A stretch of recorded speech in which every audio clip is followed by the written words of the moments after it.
رحمتوں والی رات اور برکتوں والی رات، میری مراد ماہ شعبان المعظم کی 15ویں رات۔ حضور صلی اللہ علیہ وآلہ وسلم یہ ترمذی کی روایت میں عرض کرنے لگا، حضرت عائشہ صدیقہ رضی اللہ تعالی عنہا آپ فرماتے کہ حضور اس روز نا میرے کاشانہ اقدس کے اندر موجود تھے، حضور میرے حجرے کے اندر موجود تھے۔ کہتے رات کے ٹائم میری آنکھ کھلی، میں نے دیکھا کہ حضور صلی اللہ علیہ وآلہ وسلم جو چارپائی پر موجود نہیں۔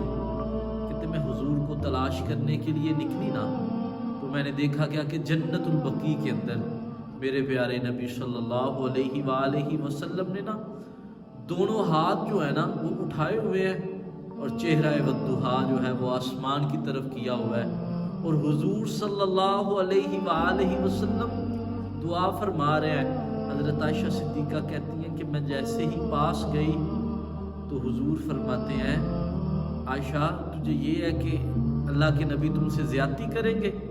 حضرت عائشہ صدیقہ رضی اللہ تعالی عنہ عرض کرتی ہیں حضور مجھے یہ تھا کہ آپ کسی دوسری زوجہ کے پاس گئے ہیں۔ حضور نے فرمایا عائشہ آج شعبان کی 15ویں رات ہے، اور میرے پیارے نبی صلی اللہ علیہ وسلم فرماتے ہیں عائشہ آج شعبان کی 15ویں رات ہے، اور اللہ تعالیٰ کی ذات پہلے آسمان پر نزول اجلال فرماتی ہے اپنی رحمت کے مطابق۔ اور پھر فرمایا عائشہ آج کی رات اللہ قبیلہ بنو کلب کی بکریوں کے بالوں کی تعداد کے برابر گناہگاروں کی بخشش فرماتے ہیں، گناہگاروں کو جہنم سے آزادی دیتے ہیں قبیلہ بنو کلب کی بکریوں کے بالوں کی تعداد کے برابر۔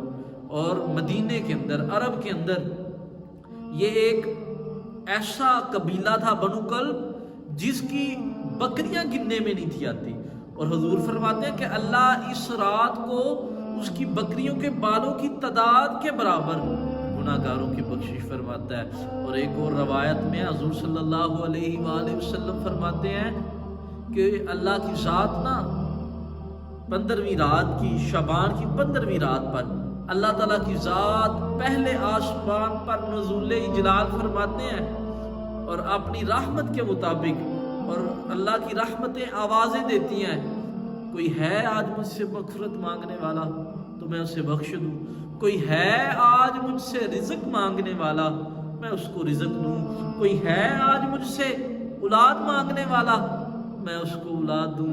میرے بھائیو یہ جو راتیں ہیں نا ہمارے لیے، یہ ہماری مغفرت کے لیے، ہماری بخشش کی یہ راتیں ہیں، اور کوشش کیا کرو یہ رات تیری زندگی کے اندر آئے اور تو بخشش کر کے معافی نہ لے تو تجھ جیسا بد نصیب دنیا میں کوئی نہیں۔ اللہ قرآن مجید کے اندر فرماتے ہیں یا ایھا الانسان ما غرک بربک الکریم، او اے میرے بندے تو آ جا، واپس آ جا، تیرا رب بڑا کریم ہے۔ اللہ کا انداز تو دیکھے نا، میٹھا انداز، پیارا انداز، کوئی ایسے بات کرتا ہے؟ اللہ فرما رہا ہے او میرے بندے تو اللہ کا در چھوڑ کے جا رہا ہے، بغاوت کر کے جا رہا ہے، تو اللہ کی رحمتیں تجھے کیا آواز دیتی ہے؟ او میرے بندے واپس آ جا، واپس آ جا، تیرا رب بڑا ہی کریم ہے۔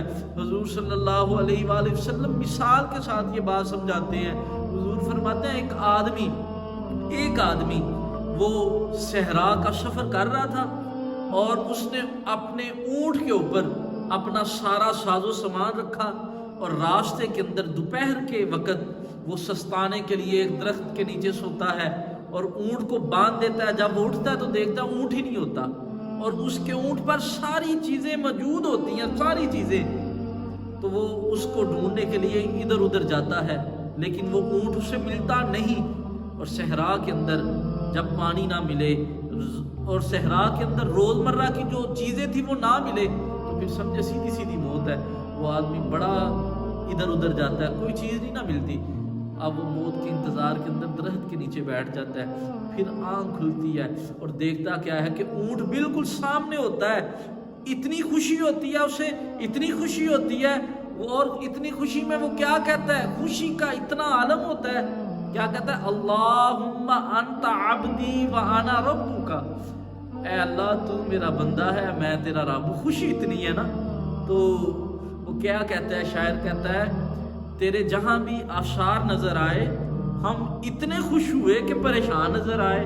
اس بندے نے یہ کہنا تھا نا کہ اے اللہ میں تیرا بندہ ہوں اور تو میرا رب ہے، لیکن خوشی کا عالم یہ تھا، خوشی یہ فراواں کا عالم یہ تھا کہ وہ کیا کہہ رہا ہے، اے اللہ تو میرا بندہ ہے، میں تیرا رب ہوں۔ حضور فرماتے ہیں اسے کتنی خوشی ہوگی۔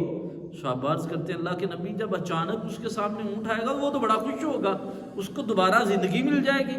تو حضور فرماتے ہیں اللہ کو اس سے بھی زیادہ خوشی تب ہوتی ہے جب کوئی گناہ گار اس کی بارگاہ میں جا کے نا تو اپنے گناہوں کی معافی مانگے، تو اللہ اس سے بھی زیادہ خوش ہوتا ہے۔ تو میرے بھائیو، اللہ کے جو غصے کی آگ ہے نا، تیری آنکھ سے ایک آنسو جو ہے اس آگ کو بجھا سکتا ہے۔ حضور فرماتے ہیں اللہ کو کتنی خوشی ہوگی، فرمایا جب کوئی اس وقت اللہ سے معافی مانگے اللہ کو اس سے بھی زیادہ خوشی ہوگی۔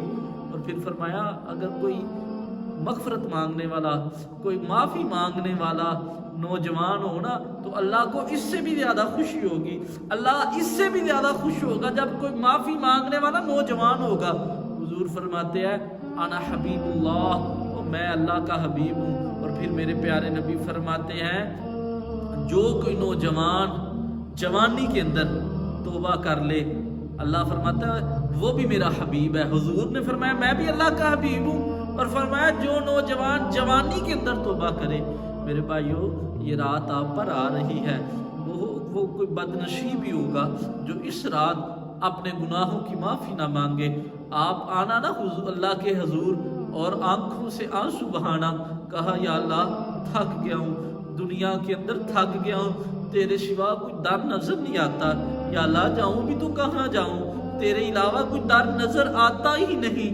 تو رونا، اپنی آنکھوں سے نا آنسو گرانا، اور جن کی اولاد نہیں وہ اپنی اولاد کے لیے دعا کرنا، اور جو رزق کے لیے پریشان ہے وہ مانگ تو صحیح، اللہ تجھے دیکھنا تجھے مانگنے سے زیادہ تجھے عطا کرے گا۔ مالک جو ہے وہ پہلے آسمان پر نزول جلال فرماتا ہے، اور آتے کب ہے؟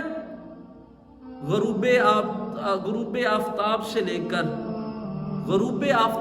لے کر طلوع فجر تک اللہ کی رحمتیں آوازیں دے رہی ہیں، ہم تو مائل بکرم ہیں، کوئی سائل ہی نہیں، راہ دکھلائیں کسے، کوئی راہ روے منزل ہی نہیں۔